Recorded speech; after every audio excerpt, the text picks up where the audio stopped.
देखिए, दिनांक 22/3/24 को 364 ए यानी कि किडनैपिंग का एक मामला बिरसा नगर थाने में दर्ज कराया गया था, जिसमें कि प्रशांत सिन्हा नाम के एक युवक की, जो कि एक बैडमिंटन खिलाड़ी भी था, उसकी किडनैपिंग से संबंधित ये मामला था। इससे पूर्व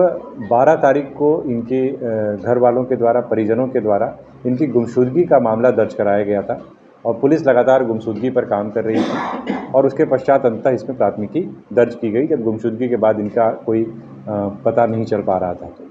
इसके बाद इस कांड का जब अनुसंधान आगे किया गया, एक स्पेसिफिक टीम सिटी एसपी के नेतृत्व में और डीएसपी सिटी उसको लीड कर रहे थे, इस पे कार्य कर रही थी,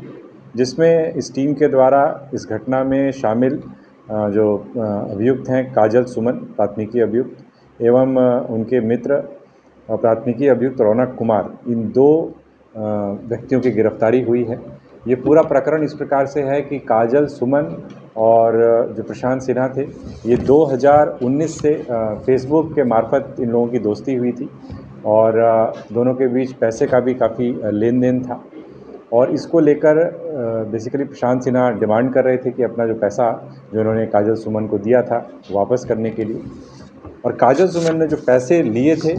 प्रशांत से और प्रशांत के नाम पर और लोगों से भी पैसा लिया गया था, उन पैसों के द्वारा अपने मित्र के साथ उसने एक रेस्टोरेंट भी जो है वो हज़ारीबाग में खोला हुआ था और जब वो पैसे की बार बार डिमांड करने लगा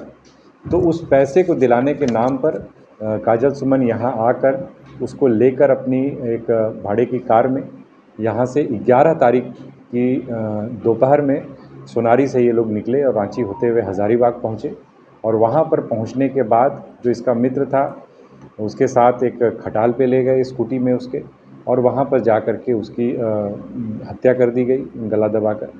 और हत्या करने के बाद जो है उसको एक बोरे में डालकर